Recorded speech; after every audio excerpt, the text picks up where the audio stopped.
Welcome, and thank you for joining another episode of Back and Forth with Becker and Orr. That's Kevin Becker. I'm Clinton Orr. We appreciate you joining. We're going to have a lot of fun today. Quite a few topics we're going to get through. What are some of the topics, Kevin? What are we going to be talking about?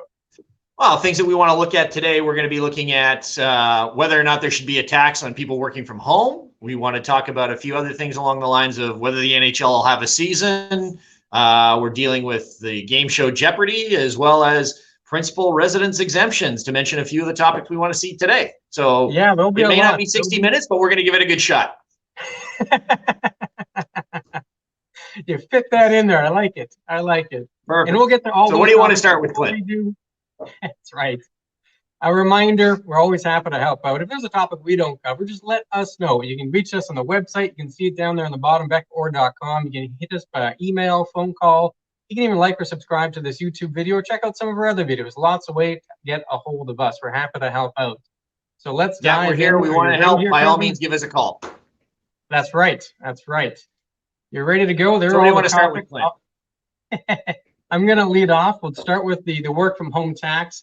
This came from, there's lots of media outlets that covered it, but it really came from Dutch Bank. They did a study, they did a survey, and then they looked at a proposal. It's more of an academic thought, but the proposal is they want to tax people that work from home 5%. Now, to understand the logic here, you can put yourself in my shoes. I live in Beausejour. I come from out of town. If I don't drive into Winnipeg, well, I'm not spending the gas money. I'm not less wear and tear on my vehicle. I'm not going out for lunch. I'm not dry cleaning the suit. And you can see how that logic would continue. Money not being taxed, money out of the economy. They're saying to compensate for that, you hit people with a 5% tax. What are your thoughts on this, Kevin? Yeah, basically that's the main reason for doing it. They want to try and get whatever they can because they figure they're losing it. But the hardest problem is going to be how do you monitor this? Is it going to apply to everyone? Is it going to be if you work from home 2 days a week, do I have to get it? If you're working from home as a self-employed person, do I have to pay the tax? A variety of different things that have to be looked at. So I think that the rules here are going to be very interesting to see how they can play it out. But it's an interesting concept. I can see both sides of the point. If I'm working from home, last thing I want to do is pay for taxes more. But if I can't, then here's an option that people want to see whether or not they can reap back some of the money that's been paid out during COVID. Yeah, I see that too, and I agree. There's lots of practical holes in this. It makes sense theoretically. I know what they're trying to do, but it's more of an academic thought in my view than it is a practical solution. I don't see how they can apply this. Imagine if you're a business owner, you work from home, you've been doing that for years, and suddenly they come along and say, by the way, you got to pay tax on this. It would be a really it's going to be a hard one to try and get itself over with and done. But, I thought it was an interesting proposal to read, and you're probably going to see a few more of these over the course of the whole pandemic scenario until we get the vaccine out. Moving along on a good segue, that leads me right into the Electoral College. I don't know how it leads me into the Electoral College, but it does. What do we got? What are your thoughts, Clint, on the Electoral College? Yeah, I'll pull it up here. You can see the Electoral College. It is a confusing system when you think of the Electoral College because in the U.S., they do not have the equivalent of Elections Canada. In Canada, we have this federal body that kind of governs the election, so there's some conformity across the country. In the U.S., it's largely left up to the states. So each state can set their own rules. They have their own electors, and then they have their own formula. Some of them are winner take all. Some of them, like Maine and Nebraska, are a little different with proportional representation. But to be honest, it's a bit of a hodgepodge. I think most people find it a little confusing. You on the same page? Yeah, I am. Basically, the difference that you get, like a country like Canada, where we have here, basically you vote for the popular vote, and whoever gets that winds up being the next government. Whereas in the U.S., you can win the popular vote and still use. It's all depending on what states you take and how many electoral votes they've got. For example, when you take a look at California with 55, or you take a look at Texas with 38, you get those ones and you get a lot of electoral votes. Whereas something along the lines of Montana, North Dakota, South Dakota, not quite as many. But by the same token, based on population and everything else, the smaller states seem to have a lot more presence there to be able to decide what goes on going forward based on a per capita basis. Your thoughts, Clint? They do. Yeah, they absolutely do. I'm going to quickly mention something here that I came across that I thought was quite interesting called the National Popular Vote Compact. Started in 2000 for the reasons you just mentioned, that someone could win the Electoral College by taking those more weighty states and actually lose the popular vote. And what this compact is trying to do, it's trying to gain momentum to have states pass into legislation where their electors will go according to the national popular vote. So it'd be kind of a workaround, kind of get rid of the Electoral College, move to the popular vote. Right now, they have 16 states that have signed on, represents 196 votes, so they're not quite at the majority, though. If it does go through, Kevin, do you think investors or the markets would care about this? Would it have an impact if it switched to the national popular vote? I think it's going to be very minor at the best of times. I mean, whether it goes to the popular vote or whether it goes to the Electoral College. I mean, as we mentioned in our last video that we did, the most important man is Powell at the moment. So who winds up as the president is going to be a big deal one way or the other. And we should make a note, quote, that it is an even numbered 538 electoral seats. If it ever winds up being 269, and it goes all the way to the 20th, basically we find out that the leader of the House then becomes president. In this case, Nancy Pelosi. Now, whether that's wanted or not, I don't know, but it's something we can watch. Yeah, hopefully that won't happen. That would be, I mean, it didn't happen this time around, but if it ever did, just imagine all the headlines. It'd be quite the media storm. But exactly. Cross that one off the list. Let's move on. We're going to look at the principal residence exemption. I give Adam Buss, a team member of ours, full credit for this. Adam Buss is a wealth and estate professional. He passed along an article from the Financial Post, particularly looking at the principal residence exemption.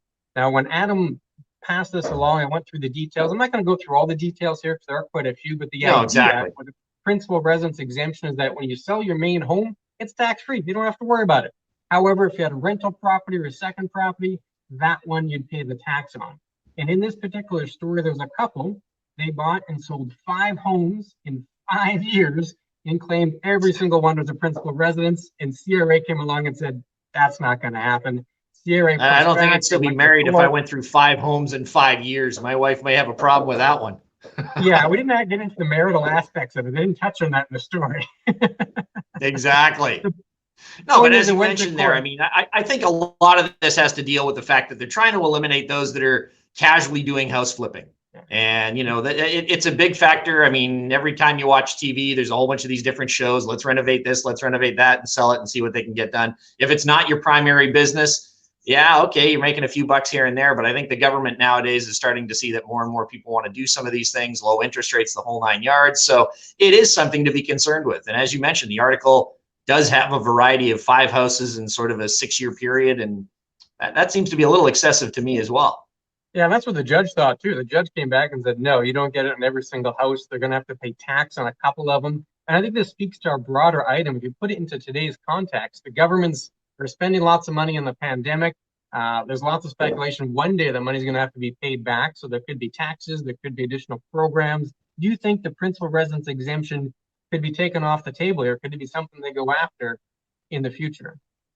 Yeah, Clint, I do. I think it's definitely a possibility. I mean, with the amount of money that's being spent, we're talking not, 20, 30 billion, we're talking hundreds of billions of dollars that the government is spending that it really doesn't have right now. So one of the areas they can come after is going to be principal residence exemption. I think it would be a hard sell to anybody to try and pass that so that you don't, because most people have been under the impression that, it's the one area that I'm always going to have some sort of a tax-free gain that I don't have to worry about the government. I think they'll go after other options first. But yeah, at this point in time, I think everything's on the table just to try and recoup something. So, I mean, it is definitely a concern to look at. I agree. So, I mean, absolutely. Yeah, moving on from that, we might as well get into something that's more financially related.